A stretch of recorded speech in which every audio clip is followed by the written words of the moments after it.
Há um tempo atrás eu zerei It Takes Two. Foi muito divertido e emocionante. Não só no mundo mágico que se cria nos cenários gigantescos que se passam dentro de estufas abandonadas, relógios e globos de neve, mas sim no impacto que cada mecânica tem na imersão e como que isso serve para um propósito na história. E para justamente falar de uma boa história, e principalmente sobre como que você pode criar uma abordagem divertida e inventiva para o projeto que você está desenvolvendo, que a gente vai falar hoje sobre a arte de It Takes Two e quando o design funciona para a história. It Takes Two é um jogo que por premissa já baseia o funcionamento completo no cooperativo multijogador, o que é um espaço dominado por franquias como LoL, Fortnite, CS, God of War, The Last of Us e Red Dead Redemption já é um destaque bem diferente, porque o jogo está se baseando justamente no meio termo dos multiplayers competitivos e dos jogos solo de modo história. Então, para a gente falar de design, vamos falar sobre o contexto em que tudo isso funciona. Só reinventar a roda não basta, precisa ser funcional, tanto em custo, por assim dizer, quanto a aplicação, e o jogo concilia os dois muito bem. O custo seria o de vincular uma dificuldade interessante o suficiente para fazer a mecânica valer a pena, enquanto você aprende o jogo, e a aplicação não ser algo muito travado ou também que assuste o jogador e que não torne o jogo chato de ser explorado. Então, como balancear isso? Bom, tem algumas formas de lidar com isso, com tutoriais, desafios escaláveis e, claro, a melhor de todas, tornar a utilização disso engraçada. Mas como assim engraçada? O inimigo e mentor do jogo ser um livro de romance que fala inglês com sotaque meio fajuto em espanhol, torna a história que a gente vai estar vivendo um grande humor de romance pastelão, definindo todo o tom da história. Os chefões de fase terem as suas dores e propósitos também mostram pra gente como que o relacionamento do casal funcionava, servindo muito bem para a função de mostrar e não falar. Isso indo desde o primeiro inimigo que a gente enfrenta, sendo um aspirador de pó que foi para a oficina para ser consertado, mas que pela falta de tempo da esposa, que é engenheira, ele foi só substituído. Ou se não, ser um ursinho de pelúcia que por uma ordem dos pais, que a gente interpreta durante o jogo, para proteger a filha em todas as circunstâncias de tudo que deixasse ela triste e chateada, incluindo, bom, nós mesmos, já que agora a gente é o principal motivo de lágrimas. Tudo isso somando aos poucos em um peso narrativo que não é deixado para trás em nenhum momento, em nenhuma fase nova que se passe ao outro canto da casa ou nas memórias e hobbies que a gente tinha deixado morrer há tanto tempo atrás e que aqui são sim partes do jogo a serem novamente exploradas. Porque por mais que seja assim um jogo com fases, o objetivo em comum para os dois jogadores irem mais longe precisa, e nesse caso ele é bem estruturado, onde a gente quer voltar para o mundo comum, onde a nossa filha, entre aspas, está sozinha e com medo, onde os personagens já decidiram pelo divórcio e não tem por que tentar de novo. Então, por mais que as mecânicas e formas de abordar isso sejam inovadoras, o objetivo final não é tão inovador assim. Porque isso é a clássica jornada do herói, só que muito bem aplicada. A gente busca a reconciliação para o objetivo comum e a gente vai criando também o fator de importância dele ao longo do caminho, enquanto a gente redescobre o que foi deixado para trás. Tanto o amor do casal, quanto quem que o nosso personagem e a gente que joga realmente é.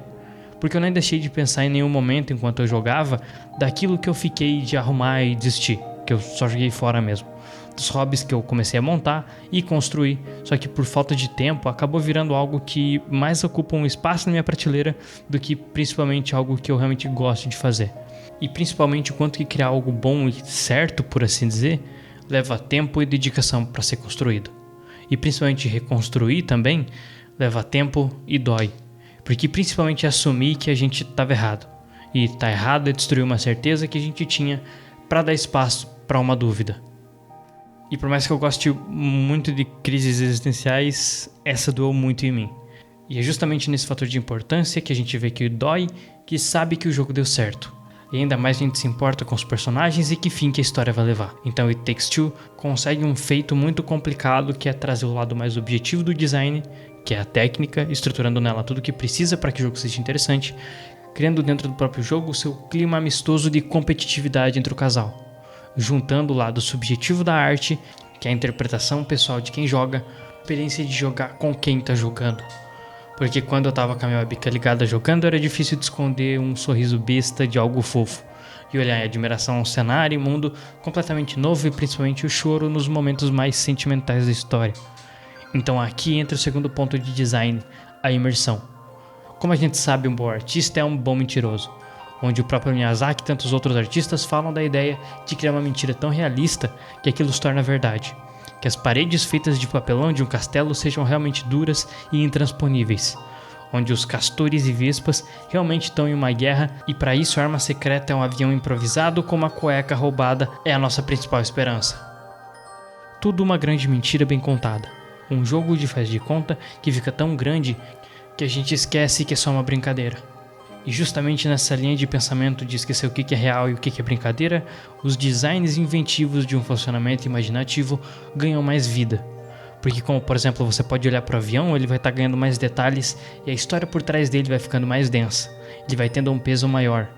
E eu me senti tão empolgado pelas soluções que eu quis experimentar um pouco também, criando um espaço com as coisas que eu vejo no meu mundo e um outro universo fantasioso que pode existir, mudando a função de livros e palitos de picolé, criando com estrelas coláveis e fluorescentes um belíssimo céu estrelado. E tá justamente aqui o segredo que o jogo entrega pra gente de como fazer um design maravilhoso em função de uma boa história. A base de como que o jogo funciona é a mesma que sempre deu certo no cinema, nos quadrinhos e nos jogos.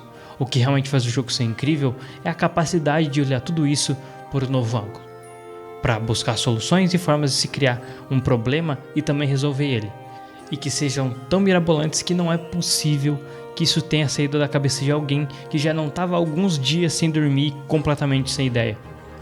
Porque o que o jogo mostra é que teve muito carinho em ser feito e que teve muita exploração mesmo para tirar o melhor do melhor. Dentro de, claro, de tudo que era possível ser feito. Essa é uma recomendação que eu deixo para todos vocês. Se você conseguir jogar, jogue. Ainda mais se você conseguir jogar com aquele alguém especial, jogue aproveitando todos os momentos e minigames que existem que criam um clima mais competitivo. E principalmente para você que é artista, pega um pouco desses exemplos e tenta entender como que você pode usar essas soluções para dar um olhar completamente novo para projetos que você ainda quer criar.